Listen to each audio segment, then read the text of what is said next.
Hey guys, welcome back to my channel. And today we are going to be, well, I'm going to be going into TikTok. Yes, I'll be calling these segments that I do, TikTok invasion. I just recently downloaded TikTok, so I don't know.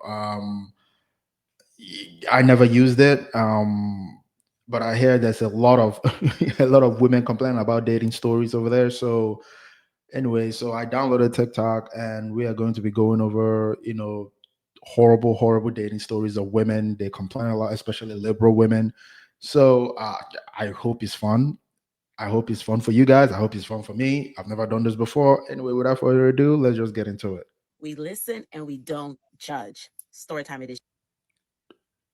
Well, first of all, why are you wearing a bonnet? Jesus. You see them dating apps? I need Okay. you right now, if you on that app, go delete it. I don't care which app you want, go delete it and send it right back to the app store. Get ready with me for the gym while I tell you guys about the worst date I've ever been on in my life. And yes, I met this person on a dating app. I met him on Hinge. That app is not Hinge worthy. Okay, we met on Hinge about like 2 years ago. Okay, Mm. it's like a year ago. And we're gonna call him Crash Out because everything about him was a crash out for real, for real, for real. Only reason why I downloaded Hinge was because I was bored, obviously. Only reason people download dating apps is because they're bored. And I was bored. And one night I was like, let me just swipe. And I'm swiping. And so I went to my likes and I came across this guy. And he's not even my type. He was like 5'9" and I'm 5'6". So honestly, you got to be like a good 6 feet for me to even consider talking to you. As a Libra, we flirt a lot. Like somebody will flirt with me and I be flirting right back. It's so bad. Don't judge me. I kind of feel sorry for these women, like women in general. Can you imagine doing this, what she's doing with her face every freaking day, every day, for the rest of your life? The imposition, it's like having a job. You got to do. I feel sorry for women, bruh. I feel sorry for women. Like I can't get past this makeup routine stuff she's doing. It's really again, my heart goes out to women, man. This is every day. I mean, even though she's saying, things that are wild, you ain't even talking to a guy unless he's 6 feet. How tall are you? I mean, the audacity of women sometimes, like, is really the. Anyway, let's keep going. So Crash Out had commented on one of my pictures on Hey Beautiful or something like that. I don't have the app anymore, so I can't like go back and be like, oh, like this is what he said. But obviously it caught my attention. That's why I replied back to him. Because if he was boring, I never responded back. I did not care at all. So I responded back and we ended up talking that same day. I was at work. I used to work two jobs at that point. I was working at Trader Joe's and I also used to teach. So on the weekends, I was working at Trader Joe's. So I got off of work on Saturday because I was rushing home. I had to get ready to go to a birthday dinner for one of my coworkers. Hmm. And we're gonna say coworker for this point because that's not a friend for the way that situation ended. Anyways, back to the story. Because remember, I said that we're going to come back to that situation. I'm home from work and I was prepping my nails because I wanted my nails to look good for when I go out to the birthday dinner. And he was like, oh, you want to FaceTime? So I was like, sure. And why not? Like, I like a little conversation. You know what I'm saying? So we ended up talking. And mind you, did y'all just see that? Oh no, we were talking on the phone the entire time while I was getting ready. Not the entire time. Obviously, I wasn't showing him everything I was doing. This man could flirt. Like, I don't know what it was. I think he was also a Libra. Was he? I don't know. But the Of girl course, he told is a me that Libra. she wants to cancel. I was pissed. I was like, whatever, cool. So, anyways, I ended up taking off my makeup and I just laid back in my bed. And he calls me like around 11:30. I think. No, I think it was like 12 o'clock. And he was going home. So he lived in Jersey. I lived in Brooklyn, New York. So Jersey's not that far from New York. So I was like, you know what? He's cool. He having great conversation. We could vibe, right? We could vibe. And we're on FaceTime and I'm just in my bed laying down and he's talking to me. That's another red flag. Like you should not even be talking to nobody after no damn 12 o'clock. No. He's like, oh, I wanted to go out with you tomorrow. You dead said that you was free. And I was like, no, I never said that I was free. What are you talking about? And he gets mad at me, like out of nowhere. He was like, nah, you dead said that you could. I said, the freak? What? Tell pissed me off. And he was like, oh no, you cut off, you cut off. I'm like, yeah, because you are getting angry for no reason. Why are you getting angry for? Like, I don't even know you. Like, let's go back to the fact that I don't know you. I don't. So who are you talking to?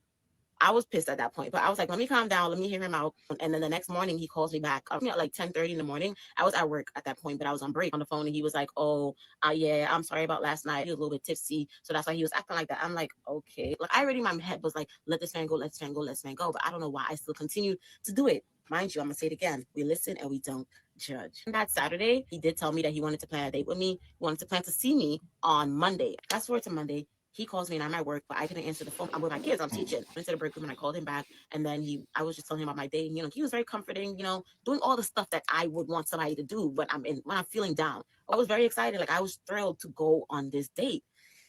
Y'all, I'm rushing home. I want to get ready so that I can be early and on time for the date because I hate being late. Like that's one of my pet peeves. I hate being late, and I hate when other people are late. Like that pisses me off real bad. I told him that I was going to be there around 7:30. He's like, okay, cool. I'll also be there around that time. Remember, he said that. Remember, he said that. I forgot to tell y'all, we did plan to go to Dave and Buster's, and he also was going to take me to like this taco place, really, really nice taco place. I'm waiting outside of Dave and Buster's for him. As I'm waiting, I call him to see like where he's at, and he's like, oh, I just got off train or something. Something happened with his train, blah blah blah blah blah. So he's gonna be like probably 15 minutes late. So I was like, all right, now I'm gonna. You can't control the train, so I'm not gonna be pissed off by that. I haven't met you yet. He finally got there. And I see a guy like walking through the door. And mind you, we're still on the phone. So I have the AirPods in so I can hear him talking while he's walking through the door. He comes inside and I'm just standing there. I want to give you an exact visual of how it was. Let me move back. He's standing here, like in front of the door. Oh, So yeah, you he's gotta on see the it other is. side and he's coming in from like right here. He came in from here. So he spotted me. He already knew where I was at. So I'm like, okay, hi, I'm here.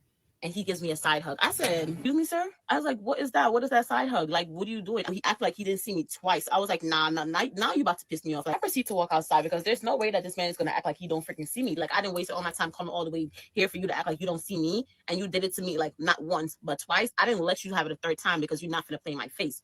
Thank you. I'm looking and I'm trying to call my Uber. He walks outside and he starts like screaming. He's like, out of here, out of here, out of here. Like, nah, you playing with me right now. You playing with me right now. You made me come all the way from Jersey for this, for this, for this. Nah, I said, hold on. You're not gonna make me look like if I'm the person that you're talking to. Absolutely not. So I walk outside and I start walking to the train. The man starts following me. Not be laughing. This is not funny, but like he literally starts following me. Like I said, oh no. And he's trying to lower his voice to see if I'll still have a conversation with him. Bro, who are you? Who are you? This is literally my first time meeting you, and this is the way that you're acting. Like, oh my freaking God. Like, what the hell did I just get myself into? Like, as I'm like going down the train station, I'm like looking back every single time to see if this man is following me. Like, I can't believe I'm telling y'all this story. Anyways, we move. Like in the trains, you could like keep walking. I kept walking and walking and walking to like the end of the cart because I'm like, nah, I gotta see if he's actually following me. My brain was just telling me to like just be on like super, super focused. Like, God is telling me, yeah, I need to start moving right now. Like I'm bringing in God right now. Back then, I wasn't praying. I wasn't doing nothing. Like I know that's why I definitely did not have like a covering over my life because I made stupid decisions like these. So in my brain, I was like, if I get off at J Street Metro Tech, if I come out the train, and if he comes out the train, then I'll know if he's following me. It made sense in my head, so I did that. Off the train, I immediately called my sister, and I was literally telling her, like, bro, like you wouldn't believe what the hell happened to me. I called my sister and I blocked his number right there and deleted the app because that was a big sign. I should not have been on it in the first place. Moral of the story is stop trying to seek validation from these stupid dating apps. You don't need to be on it. Stop putting yourself into situations where you can possibly be in danger. Be safe. Don't trust nobody. Be on your P's and Q's. When it comes to dating, don't settle for nothing with a man. The first red flag, run immediately. Literally making this video because I know that there's other people out there that are on these dating apps thinking that you're about to find your husband. You're not. I'm sorry. 1% of people do. So I'm pretty sure you're not. Okay. No, I did not hear from that person ever again after that day. Not even a text-free number, nothing. Like I never heard from him ever again. That situation could have been way worse than how it ended, but I am thankful to God that he was on my side. Thank God for my safety and that, yeah, I didn't. This is incredible. I don't. Yeah. I mean, chicks will always say that they want guys with 6 feet, six figures, all this crazy stuff. But anyway, the moral of this story is you attract what you are. This chick, she looks like she's kind of like these ghetto ratchet chicks, you know. So if you're the the kind of energy she gives off, it doesn't. She's the kind of girl that will attract men like that. I have never seen a guy that would do something like that. Like is you. I mean, you got to be crazy. You got to be a crazy. I've never seen a guy that would possibly do something like that. Girls, when you have all these horrible dating stories y'all got, have you ever asked yourself, is it me because I'm attracting the kind of man, these horrible, horrible men. And the energy that chick gives off, I mean, that chick looks, she sounds very masculine as hell. Very masculine as hell. She sounds ratchet. She got a bonnet on doing a video. Like, she's a walking red flag. Is it surprising that she ended up with dates like that? No, not really. You attract what you are. It's that simple. I don't feel sad about it. And for dating apps will never go away because women, they cannot go and talk to men. They can't. So the only way that they can put themselves in a position where men can approach them is dating apps. So dating apps would never go away. Even if everyone, as much as women are trying to, say dating app is a bad idea, Hinge is a bad idea, Tinder is a bad idea, they are all on there. Women will always use dating app because that is the only place that they could put themselves and have plenty upon plenty upon plenty of men coming and talk to them. That's it. So dating apps would never go away. In 50 years, it would just morph into something else. Dating apps would never go away because women would never, ever, ever stop using dating apps until women will adapt the behavior of going and talking to men that they like, going and approaching men. Dating apps would never go away. That's all I got for this video. If you like the video, please hit the like button, hit the share button down below. Leave your comment. I would love to read your comment. This is a very sad story. And if you may, please subscribe. You have a good night.